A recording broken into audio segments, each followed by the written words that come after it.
తాకట్టులో ఉన్న బంగారాన్ని విడిపించి ఆ రోజున్న మార్కెట్ ధర కట్టి మిగిలిన డబ్బును మీకు అందిస్తుంది కొమ్మూరి గోల్డ్. నమస్కారం గురువు గారు. శ్రీమాత్రేనమండి. గుప్త నిధులు చాలా మీరు మనం ఎన్నో చేస్తున్నాం. గుప్త నిధులు, లంకె బిందెలు ఖచ్చితంగా ఉన్నాయని ప్రామాణికాలు కూడా ఉన్నాయి. సో కొంతమందికి దొరికిన వాళ్ళు ఉన్నారు, బాగుపడ్డ వాళ్ళు ఉన్నారు. కానీ దొరికిన వాళ్ళు కొంతమంది బాధపడ్డ వాళ్ళు కూడా ఉన్నటువంటి పరిస్థితి. ఈ గుప్త నిధి యొక్క రహస్యం ఏంటి? చాలామందికి ఉన్నాయని సంకేతాలు ఉన్నప్పటికీ కూడా తీయాలంటే భయపడతారు. దాని తర్వాత దాన్ని ముట్టుకోవాలన్నా భయపడతారు. ఈ కారణం చేత చాలామంది వాటి జోలికి కూడా వెళ్ళరు. ఇంతకీ గుప్త నిధులు కొంతమందికి యాదృచ్ఛికంగా దొరుకుతూ ఉంటాయి. అప్పుడు తీసుకోవాలా, డైరెక్ట్గా ఏమైనా పూజలు చేసి మరి తీసుకోవాలంటారు? ఏం చెప్తారు మీరు? ముఖ్యంగా గుప్త నిధులు అనేటటువంటివి దొరకడం అసాధ్యం. ఫస్ట్ ఆఫ్ ఆల్ కూటికో నోటికో అంటే కూటికో కోటికో ఎవరికో అదృష్టం ఉంటే తప్ప అవి దొరకవు. ఒకవేళ దొరికినా అవి ముట్టుకోవాలన్నా వాటిని అనుభవించాలన్నా యోగం అనేటటువంటి తప్పకుండా ఆయా వ్యక్తులకు తప్పకుండా ఉండాలి. మూడో విషయం ఏంటంటే గుప్త నిధులు అనేటటువంటివి చాలా రహస్యంగా ఉన్నటువంటివి. అలాగే వంశపారంపర్యంగా ఆయా వంశంలో ఉన్నటువంటి వారికి చెందుతాయా లేదా ఇతరులకు చెందుతాయా అనేటటువంటి ముందుగానే పెట్టేటటువంటి వాళ్ళు నిర్ణయం తీసుకుని ఆ గుప్త నిధులను దాచిపెడుతూ ఉంటారు. గుప్త నిధులు అంటే ఏంటి? రహస్యంగా దాచిపెట్టినటువంటి నిధులు అని అర్థము. ఈ మధ్యకాలంలో దీని మీద కూడా చాలా సినిమాలు వచ్చాయి. అంటే సినిమాలు మీన్స్ దీని వెనక ఉన్నటువంటి చరిత్ర ఏంటి, దీని వెనక ఉన్నటువంటి ఆధారం ఏంటి, గుప్త నిధుల వెనక ఉన్నటువంటి రహస్యం ఏంటి. ఈ మధ్యకాలంలో మీరు చూస్తే నాగబంధం అనే సినిమా వచ్చింది. అందులో గుప్త నిధుల గురించి, అలాగే దాని వెనక ఉన్నటువంటిది ఏంటి అంటే కనుక అనంత పద్మనాభ స్వామి యొక్క విధానం గురించి కూడా ఆ సినిమాలో తెలియజేయడం జరిగింది. అంటే అనంత పద్మనాభ స్వామి వారికి ఎన్ని రకాలైనటువంటి సంపదను సమర్పించారో మనకు ఆ సినిమాలో చూపిస్తారు. అంటే సినిమాలో చూపించేది ఏదైతే ఉందో అది మన చరిత్ర ఆధారంగానే మనకు కనిపిస్తూ ఉంది. కాబట్టి గుప్త నిధులు అనేటటువంటివి దొరికాయి అని అంటే దాన్ని అనుభవించే యోగం కూడా ఉండాలి. ఒకటి అనుభవించే యోగం ఉంది అని అనుకుంటే నీకు తప్పకుండా దొరుకుతుంది. ఒకవేళ నువ్వు దాని వెంట పడుతూ నువ్వు సహకరించావు, అవి లేదా నీకు దొరికాయంటే అది తప్పకుండా నీ వంశాన్ని నిర్వీర్యం చేసేస్తూ ఉంటుంది. దాని మీద ఇప్పుడు గుప్త నిధుల మీద దుష్ట శక్తులు అనేటటువంటి తప్పకుండా ఉంటాయి. నిధులు దాచిపెట్టినప్పుడు ఒక విలువైనటువంటి వస్తువు, మనం ఏదైనా విలువైనటువంటి వస్తువు దాచినప్పుడు దానికి ఎన్ని జాగ్రత్తలు తీసుకుంటామో మనకు తెలుసు. అలాగే గతంలో గుప్త నిధులు దాచిపెట్టేవారు కూడా ఊరికే దాచిపెట్టలేదు, దాని మీద శక్తి ప్రభావాన్ని పెట్టే దాచిపెడతారు. అలా నువ్వు దాన్ని తీసుకోవాలని ప్రయత్నం చేసిన ప్రతిసారి లేదా తీసుకోవాలి అని అనుకున్న నువ్వు ఎప్పుడైతే తీసుకోవాలి, దాన్ని ముట్టుకోవాలి, మనం తీసుకెళ్ళాలి అని అనుకుంటావో దానిలో ఉన్నటువంటి శక్తి నిన్ను ఆవహించేస్తుంది. ప్రత్యక్షంగా కంటికి కనిపించదు. శక్తి అనేది ఎప్పుడు కంటికి కనిపించదు, కానీ అది ముట్టుకున్నప్పుడు కానీ, అది నువ్వు ఇంటికి తీసుకెళ్తున్నప్పుడు కానీ, లేదా అది నువ్వు ఎక్కడైనా దాచిపెట్టినప్పుడు కానీ నీ యొక్క జీవితంలో ఎన్నో రకాలైనటువంటి నాశనాలు కనిపిస్తాయి, మరణాలు కనిపిస్తాయి, ఆరోగ్య భంగం కనిపిస్తుంది, అనుకోకుండా యాక్సిడెంట్లు కనిపిస్తాయి, నీ ఇంట్లో పిచ్చివాళ్ళు అయిపోతూ ఉంటారు, లేదా నీ కుటుంబంలో అసలు సంబంధం లేకుండా ఏదో ఒక వ్యాధితో పీడించబడుతూ ఉంటారు. ఇలా ఒకటి కాదు, రెండు కాదు, అనేక రకాలైనటువంటి సమస్యలతో బాధపడుతూ ఉంటారు. గుప్త నిధులు లేవు అని కాదు, ఉన్నాయి, కానీ అది నూటికో కోటికో ఎవరికో ఒకరికి దొరుకుతూ ఉంటాయి. అలా దొరికినప్పుడు అది గవర్నమెంట్కే చెందుతుంది. రెండవది దాన్ని ఉపయోగించుకోవాలి, దాన్ని వాడుకోవాలి అని ఆశపడేటటువంటి వారు ఎవరైతే ఉన్నారో అలాంటి వారికి మాత్రము కొన్ని ఇబ్బందులు అయితే తప్పకుండా కలుగుతాయండి. అంటే ఇప్పుడు ఖచ్చితంగా దొరికిన వెంటనే శాంతి పూజలు అనేటివి నిర్వహించాలంటారా? శాంతి పూజ, దీనికి గుప్త నిధులకు శాంతి పూజలు కాదు, దాని మీద ఉన్నటువంటి శక్తి ప్రభావాన్ని తీసేయాలి. అలా ఇప్పుడు బంగారం కానీ డబ్బు కానీ ఎవరికైనా చూస్తే వెంటనే వ్యామోహం కలుగుతుంది. కానీ అది ఎంతవరకు ఆ ధనము ఆ డబ్బు నీ దగ్గర ఉన్నంత వరకే.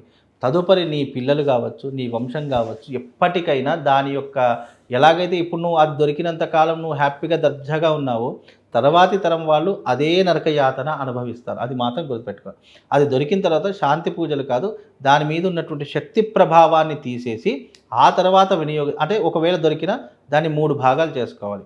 ఒకటి దైవికపరమైనటువంటి కార్యక్రమాలకు దాంట్లో 25% వినియోగించాలి, 25% నువ్వు బ్రతకడానికి వినియోగించుకోవాలి, 25% గురువులకు లేదా కొన్ని మంచి పనులకు నువ్వు వాడుతూ ఉండాలి. ఇలా నువ్వు వాడితే దాని యొక్క కర్మ ఫలితాన్ని నువ్వు తగ్గించుకోవచ్చు. అంతే తప్ప నేను దొరికింది కదా పూర్తిగా నేను వాడుకోవాలి, వినియోగించుకోవాలంటే నీ నాశనము తప్పకుండా జరుగుతుంది. సరే, ఇప్పుడు అవి దొరికిన వెంటనే మీరు దాని మీద ఉన్న శక్తులు తీసేస్తే వాడుకోవచ్చు అని చెప్తున్నారు.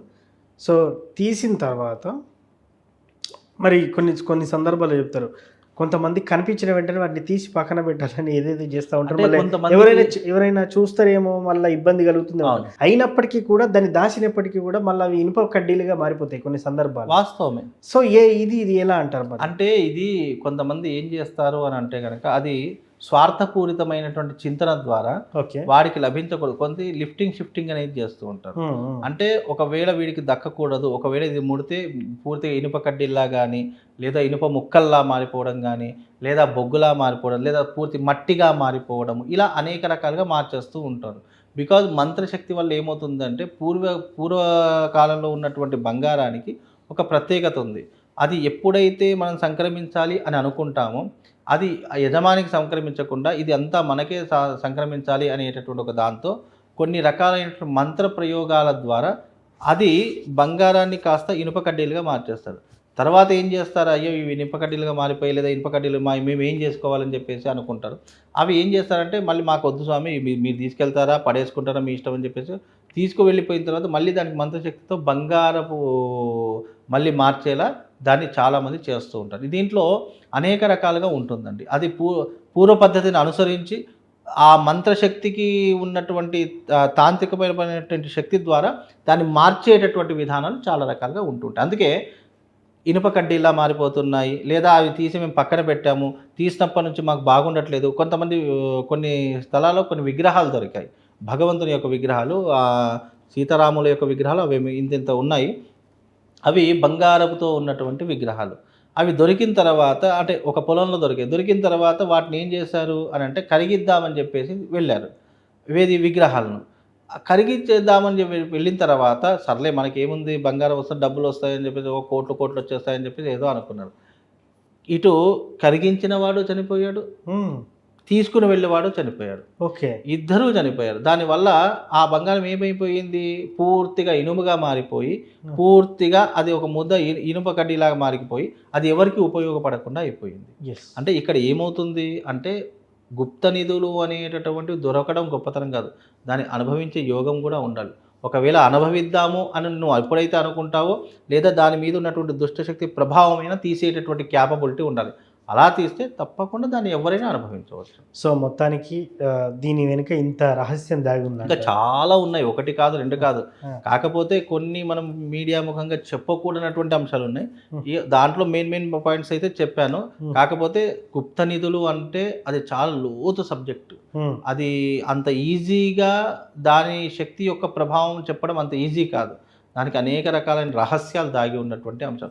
అంతేందుకు ఇప్పుడు గుప్త నిధులు అంటే మొట్టమొదటిగా గుర్తుకొచ్చేది అనంత పద్మనాభ స్వామి టెంపుల్ నీలమాళిగలు.